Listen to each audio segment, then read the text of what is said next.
So, ayan, ang gupit natin ay taper pin na. Tapos ito ay babawasan na. Konti lang. Taper pin.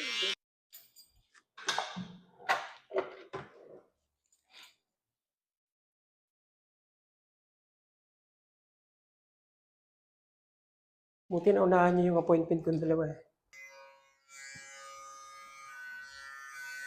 So, gagawin natin, lalagyan muna natin siya ng pattern para mas mabilis zero ang gilid. So, ayan, yan ang susundan.